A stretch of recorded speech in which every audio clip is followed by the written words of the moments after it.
السلام علیکم ورحمۃ اللہ وبرکاتہ۔ بسم اللہ الرحمن الرحیم۔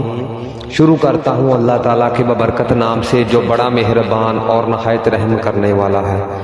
میرے عزیزو، آج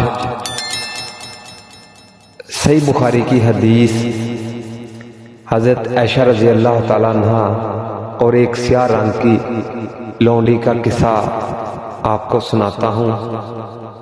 حدیث کا عنوان کچھ یوں ہے کہ کیا عورت مسجد میں سو سکتی ہے؟ باب نمبر ہے 298 اور حدیث نمبر ہے 423۔ ایک لونڈی حضور پاک صلی اللہ علیہ وآلہ وسلم کے پاس آئی اور آ کر اس نے اسلام قبول کیا۔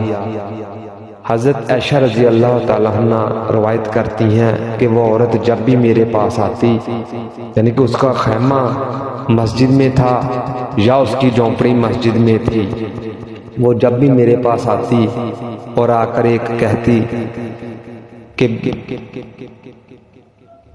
جس دن میں نے اسلام قبول کیا اس دن اللہ تعالیٰ کی میرے اوپر بہت بڑی رحمت ہوئی ہے۔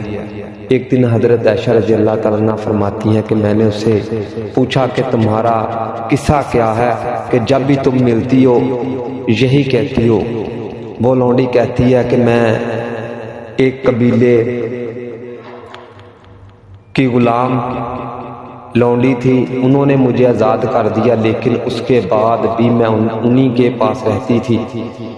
ایک دن ایسا ہوا جو اس قبیلے کی شہزادی تھی، اس کے گلے میں چمڑے کی رسی کے اوپر ہیرے اور جوہرات کا بنا ہوا بہت ہی قیمتی ہار کہ اس کے گلے میں ہوتا تھا، اس نے نہاتے وقت یا ویسے کہیں کسی کو کہیں پر رکھ دیا یا اس سے گر پڑا۔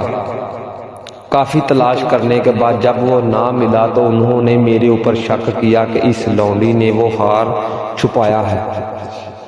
انہوں نے میری تلاشی لی، یہاں تک کہ شرمگاہ تک انہوں نے میری تلاشی لی۔ اتنی دیر میں وہ جو ہار تھا وہ چیل اٹھا کر لے گئی تھی۔ تھوڑی دیر کے بعد جب وہ تلاشی لے رہے تھے تو چیل نے آ کر وہ ہار ہمارے پاس گرا دیا۔ جب ہار دیکھا تو میں نے ان سے کہا یہ وہی ہار ہے جس کے چوری ہونے کا شک الزام تم لوگوں نے میرے اوپر لگا دیا، حالانکہ میں نے اسے نہیں چرایا۔ انہوں نے مجھے چھوڑ دیا۔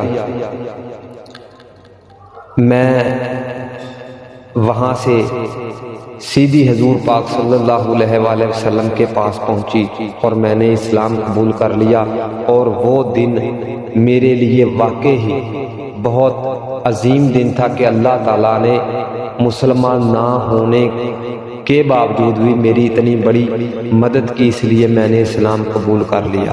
میرے عزیزو، حضور پاک صلی اللہ علیہ وآلہ وسلم کی اس حدیث کا سنانے کا مقصد یہ ہے کہ ہم کوئی نیا انڈیا کا گانا آ جائے تو بڑے شوق سے سنتے ہیں، کوئی مووی آ جائے بڑے شوق سے دیکھتے ہیں، کوئی ڈرامہ پاکستانی آ جائے، اسٹیج ڈرامہ آ جائے، ہم بڑے شوق سے دیکھتے ہیں، لیکن اس خدا کا ہمارے دل میں ذرا سا بھی ڈر نہیں ہے کہ ایک دن ہم نے اس کے پاس جانا ہے تو اس وقت اسے ہم کیا جواب دیں گے، کیا منہ دکھائیں گے اس نبی کو جس کے ہم امتی ہیں اور جس نے غاروں میں رو رو کر اپنی امت کی بخشش کی دعا کی۔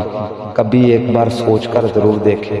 اگر یہ حدیث آپ کو اچھی لگے تو ایک بار شیئر ضرور کر دینا، ہو سکتا ہے کہ آپ کا ایک شیئر اور میرے منہ سے نکلی ہوئی بات کسی کے دل میں اتر جائے۔ جزاک اللہ۔